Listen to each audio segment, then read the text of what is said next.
শুভ সকাল আমার প্রিয় পরিবার, তোমরা সবাই কেমন আছো? আশা করছি যে যেখান থেকে আমার ভিডিওটা দেখছো সকলে ভালো আছো। আজকে একেবারে 6:45 থেকে ভিডিওটা শুরু করেছি গো। আজকে হলো সোমবার, তো ঘুম থেকে উঠেই আশিবাসি কাজ করে সোজা চলে এলাম রান্নাঘরের দিকে। কারণ কি জানো তো, উনানটা না আগে ভাগেই লেপে রেখে দিই। কারণ আমাদের এই গ্রামে একটা নিয়ম আছে জানো তো, যে কালি উনান বেশিক্ষণ সকালবেলায় ফেলে রাখতে নাই। তাই আমি আর দেরি না করে তাড়াতাড়ি করেই কালি উনানটাকে লেপে রেখে দিচ্ছিলাম। সকালে যত তাড়াতাড়ি কাজ সারা যায় ততই ভালো এই বৃষ্টির দিনে, তাই না বলো? তো বন্ধুরা, আমার কি মনে হয় জানো তো, সংসারে যদি সুখ শান্তি বজায় থাকে না, তাহলে কোনো পরিশ্রম করেও না কষ্টটা কষ্ট বলে মনে হয় না। সংসারের মধ্যে সুখ শান্তি ভালোবাসাটাই হলো আসল, জানো তো। তো দেখো বন্ধুরা, তোমাদের সঙ্গে কথা বলতে বলতে না আমার উনান লেপাটা অনেকটাই হয়ে এসছে। আর জানো তো, এই বৃষ্টির জলে ভিজে ভিজে কাজ করতে করতে না আমার একটু ঠান্ডাও লেগে গেছে।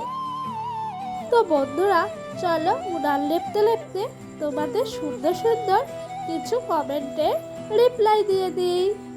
একজন বনু কমেন্ট করেছে, তোমার ভিডিওগুলো খুব সুন্দর হয়, থ্যাংক ইউ গো। তো আমার বাড়ি কোথায় জিজ্ঞাসা করেছো, তো আমি বলি পূর্ব বর্ধমান জেলার কালনা শহরে আমার বাড়ি। আর এত সুন্দর সুন্দর কমেন্ট করার জন্য তোমাকেও অনেক ভালোবাসা গো বনু আমার তরফ থেকে।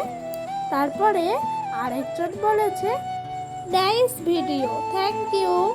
আর একজন বলেছে, খুব সুন্দর দি ভাই, থ্যাংক ইউ বনু। আর ওই বনুটা না আমাকে বলেছে, বনুটা পাঞ্জাব থেকে নাকি আমার ভিডিওটা দেখছে। তো বনু, আমার না খুব ভালো লাগলো তুমি যে বললা তুমি ভিডিওটা দেখছো পাঞ্জাব থেকে। কারণ আমরা এই সাধারণ গ্রামের গৃহবধূ, আমাদের ভিডিও যে পাঞ্জাব থেকে তুমি দেখছো, তার জন্য সত্যিই আমি অনেক খুশি গো এই কমেন্টটা পড়ার পর থেকে। তো দেখো, তোমাদের সঙ্গে কথা বলতে বলতে আমার ওই দিককার কাজকর্ম হয়ে গেছে। তারপরে না কিছু জামা কাপড় ছিল ডোডোর সার্ফের জলে ভিজিয়ে রেখেছিলাম। আর বলছিলাম না কালকে যে ডোডোর পাপারও কিছু কিছু জামা কাপড় আমি এই ডোডোর জামা কাপড়ের সঙ্গে একটা দুটো করে কেচে ফেলি। তো ডোডোর পাপারও একটু জামা কাপড়গুলো ছিল, ওইগুলো ময়লা হয়েছে বলে রাতের বেলা একবারে এই গামলাটার মধ্যেই ভরে রেখে দিয়েছিলাম, যে সকালবেলা উঠে কাচবো বলে। আর এই বৃষ্টির দিনে জানো তো, মনে হয় যত সকাল সকাল কাজকর্ম সারা যায় না ততই ভালো। কিন্তু আর কি করব বলো, ডোডো যে মাঝরাতে একবার ওঠে, ওকে নিয়ে চুপচাপ বসে থাকি, তারপর ও ভোরের দিকে ঘুমায়। তার জন্য আমার না এখন একটু ঘুম থেকে উঠতে দেরি হয়ে যাচ্ছে। কিন্তু আর কি করব, তাই না বলো? কিছু তো আর করার নাই।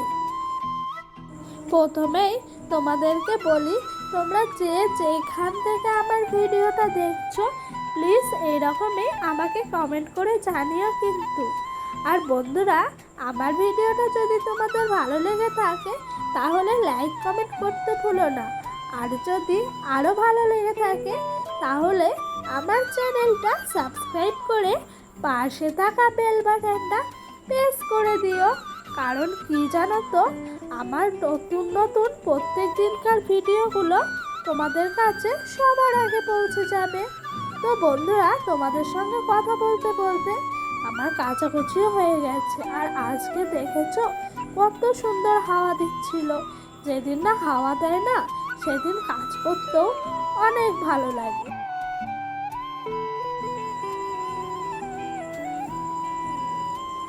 আর বন্ধুরা, আমার এই কাচাকুচি বাসি কাজকর্ম সারতে সারতে না ডোডো উঠে পড়েছিল মাঝে। তো ওঠাতে ও দাদু আমায় বলল, তাড়াহুড়া করে মুখ চোখ ধুয়ে জামা ছাড়িয়ে দাও।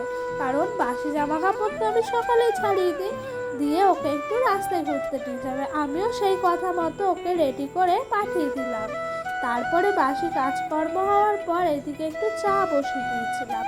আর দেখো সকাল সকাল যেমন কথা তেমনই কাজ। বৃষ্টি এলো কেমন, এই বৃষ্টির দিনে তোর ভালোই লাগে না। জামা কাপড় এত কাচাকাচি করেছি, কিভাবে শুকাবো। ছোট্ট বাচ্চা থাকলে যে কি কষ্ট হয় কি বলবো তোমাদের, জানো।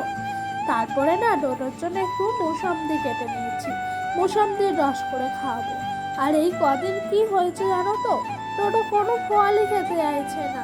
কি করি না এই ছেলেটাকে নিয়ে, কে জানে। তারপরে স্নান করে নিলাম, বৃষ্টির মধ্যে না ভিজে গেছি আজ কাজ করতে গিয়ে। তো স্নান করে সোজা চলে এলাম ঠাকুর ঘরে, ঠাকুর পুজো দিয়ে দেবো বলে। কারণ কি জানো তো, স্নান পুজো যদি তাড়াহুড়া করে হয়ে যায় সকাল সকাল, তাহলে না সারাদিনকার আর চিন্তাই থাকে না। মনে হয় কত বড় একটা কাজ সারা হয়ে গেল সকালবেলা। তো আজকে আর বেশি লেট করিনি, অন্য দিন একটু লেট করে স্নান করি, কারণ রান্না বান্না থাকে তো। আজকে আমার শাশুড়ি মা বললো তোমাকে আর রান্না করতে হয় না, আজকে আমিই রান্না করব। তাই আমি আর যাইনি, আজকে সব রান্না কিন্তু আমার শাশুড়ি মাই করেছে। তো আমিও এইদিকে সুন্দরভাবে ঠাকুর পুজোটা দিয়ে দিচ্ছিলাম।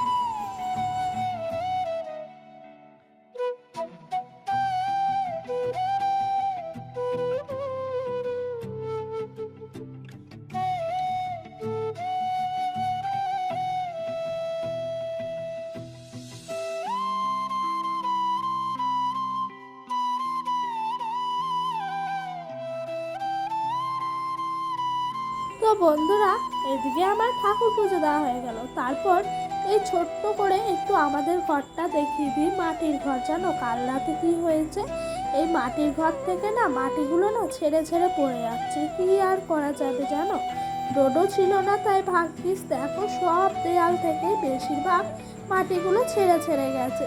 কি আর করব, এই কষ্টের দিন যে কবে শেষ হবে কে জানে।